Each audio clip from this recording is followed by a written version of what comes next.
Okay, Dave with Align Therapy here. I thought I would go over a little bit about what treatment with scoliosis is like. From the first time I see someone, not until the end, but kind of going through what treatment's like. It's a common question we get, what are scoliosis specific exercises? How do we do them? What do you evaluate? What should I wear? A lot of that stuff. So this is Madeline. Madeline's a patient of ours who we've seen for scoliosis. And we'll use her as kind of a model of what we normally will do.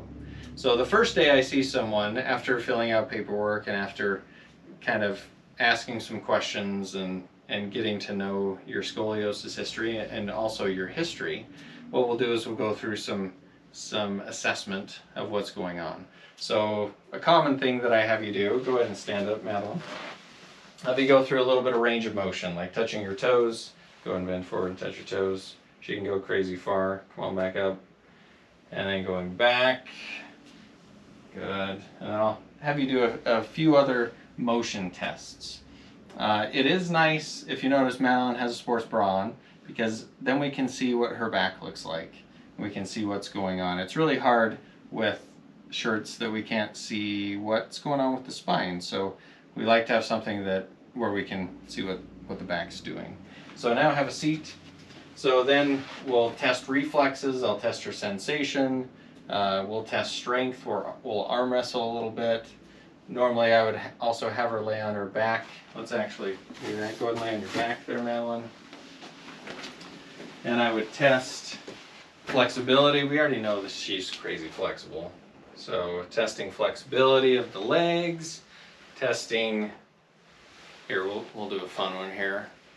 Hold your legs right there, Madeline. She can do this all day. And then slowly lowering your legs. So we test your abdominal strength. Lay on your stomach for a second. Then I would kind of push on her back a little bit to see where the scoliosis is. Pushing on her ribs, seeing how much mobility there is. Pushing on the spine. If someone has pain, I would do this gently. I wouldn't do anything crazy. But seeing what her mobility is and where her curve is. So then I would know that her curve is a right thoracic and a left lumbar curve. And then that kind of feeds into how we treat it. So go ahead and sit up. After we do a physical assessment, where we look at all those things, then we would look at, then we would talk about what's going on. So I would get the spine. I would show Madeline what's going on with the spine.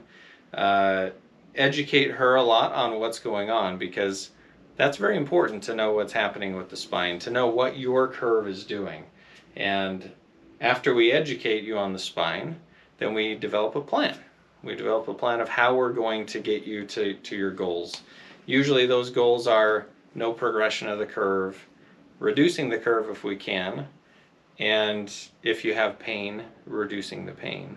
So we would make some goals and make a plan of attack on how we get to doing that. If there is some weakness, which we didn't find with Madeline, but if there is some weakness in the spine or any of the muscles surrounding the core, then we would start with some exercises to strengthen the core and to strengthen those areas that are weak. We don't need to do that with Madeline, so we can just move right into some exercises. So let's head out here. Come on out here, Madeline. And then we'd start some exercises. These bars are common bars that we use in the Schroth method for scoliosis correction. We use them for multiple patients who are different heights and sizes and everything else. So that's why they have so many bars on them. But let's just do one exercise that you might see in some of my other videos as well. Let's do a hanging exercise. So Madeline, grab on at eye level. Let's go down one bar there. Put your feet in front of the, under that bottom bar, and then drop your hips back and down. And so when we do exercises, I'm coaching the patient on how to get the best result from that exercise. So I'm coaching them on where to breathe, where to expand, drop your hips a little bit, there we go, and where we're correcting. So I'm not going to get into that a ton. Go ahead and come back up.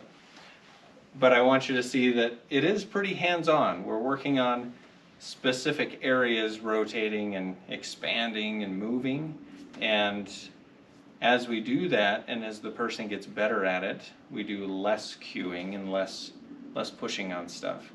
So, Madeline, do you remember when we did this initially? Was it hard to learn? Kind of. She has a background in learning difficult things. So, but do you remember that first day? It was kind of a new thing. Confusing, yeah. Confusing. You have to kind of learn how to move differently, but she was a pro with that. We do those exercises in different positions to create demand on other muscles and create better correction. And then we progress them. So each time Madeline would come in, we review some exercises, and then we progress to other exercises until she's independent with doing those at home, and then we do those at home. So that's kind of what a first visit's like, and then we have you schedule your other follow-up appointments. But hopefully that's helpful to kind of take the mystery out of it, take the mystery out of what we actually do on that first day. So thanks, Madeline, for being my model with that, and hopefully that helps. And if you want to learn more, we'd love to help you. You can check out our website or look at other videos. Thanks.